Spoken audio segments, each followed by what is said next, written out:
Good evening mga kamanokis. Welcome to my new vlog, Rosindo Vlogs. Paki-subscribe, like, share at comment lang po kayo sa ating itatopic ko ngayon. Mga kamanokis, no, ito po ang aking pag-alaga sa mga sisiyo kapag gabi. Pinailawan ko pa rin siya kamanokis, pero malayo sa inahin sa kanila. Kasi ang pag-alaga ko dito kamanokis ay mayroong inahin. Pinasama ko talaga sa inahin mga kamanokis. Ito update ko lang sa inyo. Ito pong bagong pisa natin kamanokis, oh. Ito, yan. 3 days pala yung kamanokis. Yan ang itlog.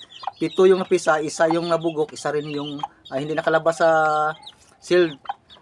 Ito mga kamanokis ito po yung mga hats natin, no. Hats black. Ito kamanokis, oh. Pinapadala ko pa rin siya mga kamanokis sa inahin dahil po para ang inahin matututo talaga kamanokis, no, sa pag-alaga sa kanilang sisiyo. Tapos para din silang hindi magloko. Baka mamaya sa sunod na hindi natin papadala ay baka mamaya ay hindi na maglilimlim. Kaya nga po yan ang sinasanay ko talaga kamanokis. Ito po kamanokis yung sampo natin kamanokis, oh. Sampo na po to sa kamanokis. Ito yung sampo kamanokis ito pa rin, oh. Yun, nakikita po niyo kamanokis. I-update ko lang po sa inyo para makikita ninyo kung ano kalakas o ano yung mga sisiyo. Yung 10 parang 6 o 5 yung lalaki. Yan ang diyan, ito ko. Ito yan po kamanokis, oh. Ayan. Ganito na po sila kalaki kamanokis, oh. Yan makikita ninyo ang kamanokis, oh. Kaya mga kamanokis, ito talaga ang pag-alaga ko sa mga sisiyo ko, no.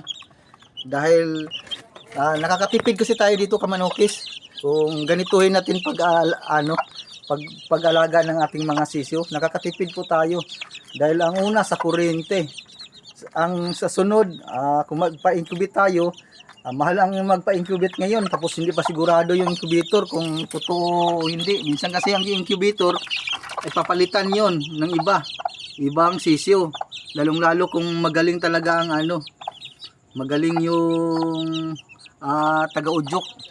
Yun kamanokis, no. Ito lang ang natin kamanokis, pag-alaga natin sa ating mga sisiyo. Yung mga babae kamanokis talaga, ang ko diyan kamanokis ay para din silang makapahinga din talaga sila. Kasi naglilimlim yan sila, masyadong stress, bumabagsak yung katawan nila. Yung mga vitamins and minerals nila ay kulang na. Kaya gusto ko magkapahinga rin sila mga kamanokis. Tayong mga backyard, wag lang tayong lagi magmadali. Kung tayo naman ay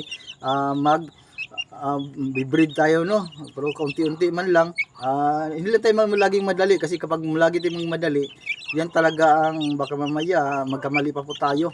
Kaya guys, sa akin kamanokis, nakikita naman ninyo ito ay ilang days, 16 days na to, 16 days yan, oh. At saka ito ay 2 days mga kamanokis, 2 days. Yan 2 days yung kamanokis, oh, yan 2 days. Yan ang may babae pa rin ako kamanokis. Yan ang gusto kong maano sa mga babae para makapahinga talaga sila kamanokis. Hanggang dito po kamanokis, no. Ito mga kamanokis ay sa 2 times champion natin lines, no. Sa white dome natin. Yan mga anak na to mga kamanokis, oh. White dome. Mga white dome yan mga kamanokis. Hanggang dito lang po kamanokis. Bye bye.